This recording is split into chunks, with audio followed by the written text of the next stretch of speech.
In Panningen wordt vrijdagavond de Cultuurprijs Peel en Maas uitgereikt. Het selectiecomité Cultuurprijs Peel en Maas heeft de volgende kandidaten genomineerd die dit jaar zullen meedingen naar de Cultuurprijs.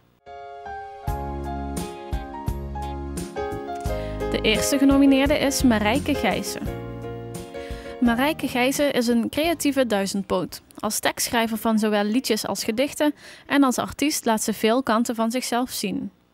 Ik heb één hele grote passie en dat is toch het schrijven. Dat is het verwoorden wat van binnenin gebeurt. En het ene moment is dat humoristisch, het andere moment is dat serieus. Het ene moment is dat een liedje, het andere moment is dat een gedichtje en dan weer is het een spreuk. En komt er eigenlijk gewoon uit rollen, zoals ze dat zo mooi zeggen.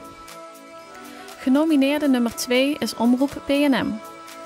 Omroep PNM is als lokale omroep het platform voor verenigingen, culturele initiatieven en artiesten. De ruim 100 vrijwilligers van de omroep laten zien wat er speelt in alle kernen van Peel en Maas. De lokale omroep voor de Noord-Limburgse gemeente Peel en Maas. Het is een bruisende omroep met ruim 100 vrijwilligers die de inwoners dagelijks voorziet van nieuws, informatie en amusement uit de regio. Met zo'n groep Mos eigenlijk ook kampioen. Ja. Dan is vrijheid munt voor mij en kop eraf voor jou. Ja, en langzaamaan de dag vorderde hadden ze iets van, hij komt echt, hè? Dagelijks houdt de omroep op al haar kanalen de inwoners op de hoogte van datgene wat er in de gemeente afspeelt. Elke dag in de nieuwsprogramma's op radio en tv en 24 uur per dag op de website, social media en de app. De omroep wil doorgroeien en zoekt vrijwilligers om de antenne van de regio te blijven.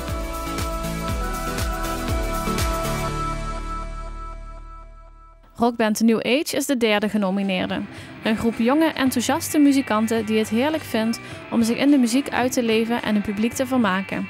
De band bestaat uit Nicky, Jannik, Remco, Jeroen, Jim en Johan. Het repertoire bestaat uit hits uit de jaren 70 tot actuele popnummers.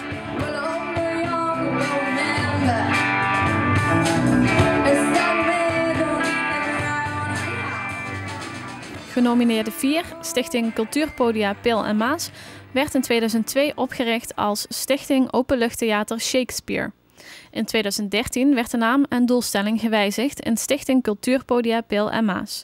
Het doel is het ontwikkelen, organiseren, bevorderen en uitvoeren van muziek, theater, toneel, dans, film en/of proza- en poëzievoorstellingen.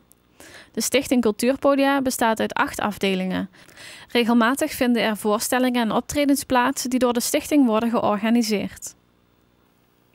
De laatste genomineerde is Kasteel de Keverberg. Na jaren van verbouwing opende in september het vernieuwde kasteel haar deuren. Het kasteel is in handen van de inwoners van Kessel. Zij hebben jaren gewerkt om het kasteel te herbouwen. Om het behoud van de ruïne en haar erfgoed mogelijk te maken, vinden er toeristische, culturele en commerciële activiteiten plaats in en rond het Limburgse kasteel. Die activiteiten worden georganiseerd en gecoördineerd door de Stichting Keverberg, die daarmee verantwoordelijk is voor de exploitatie van dit rijksmonument aan de Maas. Het is de 25e keer dat deze cultuurprijs van de gemeente wordt toegekend door het college van burgemeester en wethouders. Naast de Cultuurprijs Peel en Maas worden ook een stimuleringsprijs en een publieksprijs toegekend op basis van de uitslag van een stemming onder het aanwezige publiek.